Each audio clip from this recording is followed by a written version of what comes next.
Odinga whether there are different laws. I would like to confirm, Honorable Speaker, that we don't have different set of laws. The laws apply equally as enacted by our Parliament.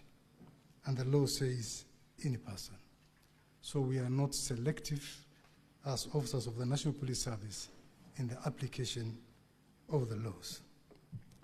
Suffice to say, however, that the perception of defamation is relative and may be construed differently by different people.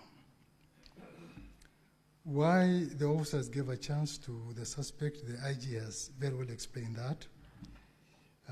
It is part of the reform process, and it is normal for us to grant the suspect telephone facility, so that, and that was actually a request made by the suspect, so that he could contact his wife and family members.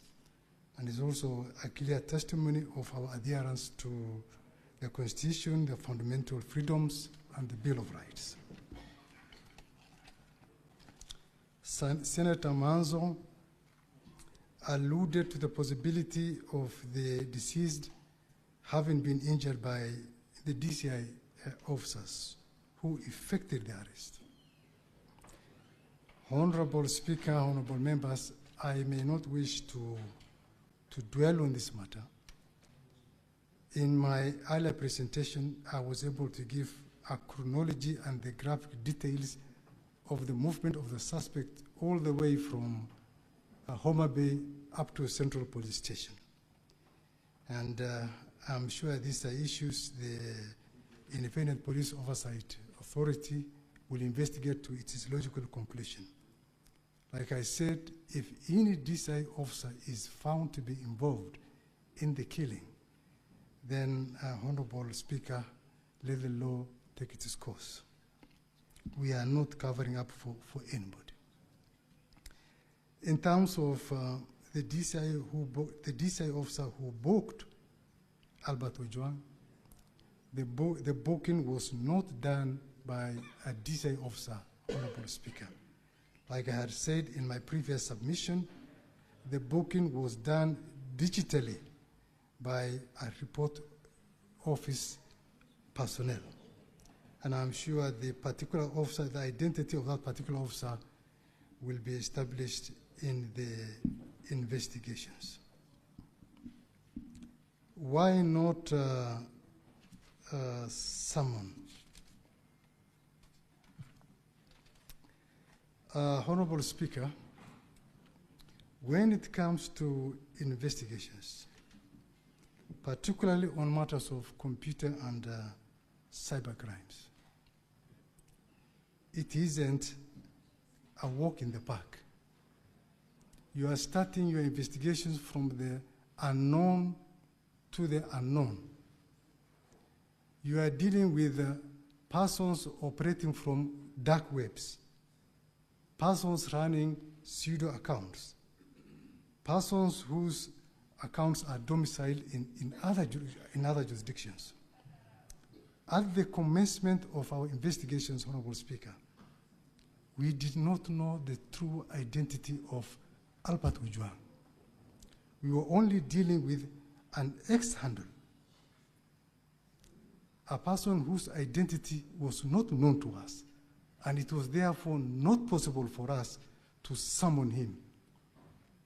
It took a lot of efforts, a lot of expertise for us to unveil the identity of the owner of that ex-handle. And that's why it was not possible for us to summon the late Albert Ojwang up to the point where the officers went and arrested him.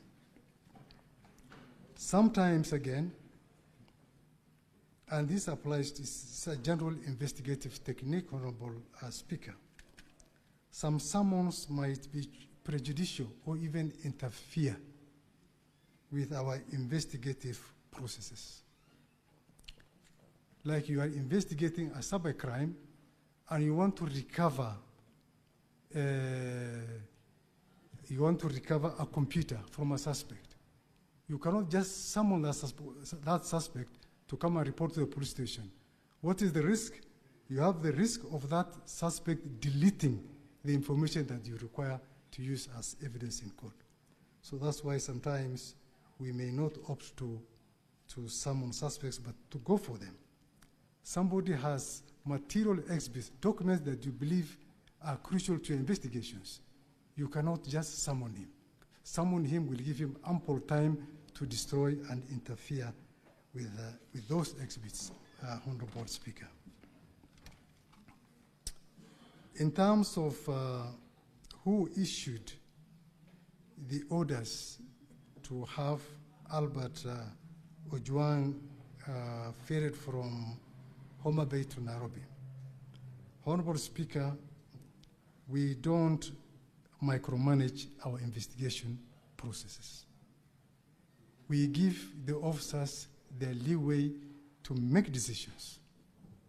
We have professional officers who are well guided by the service standing orders, officers who are well guided by our guide to the criminal investigations.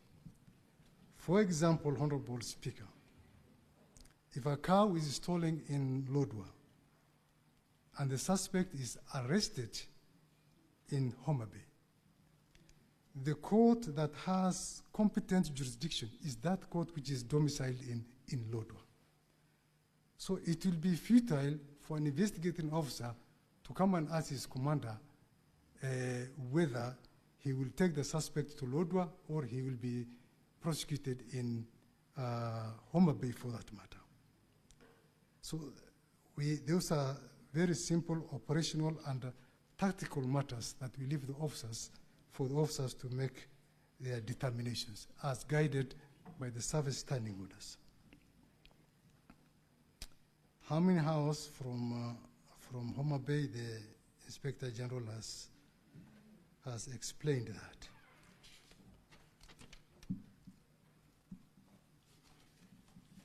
And there was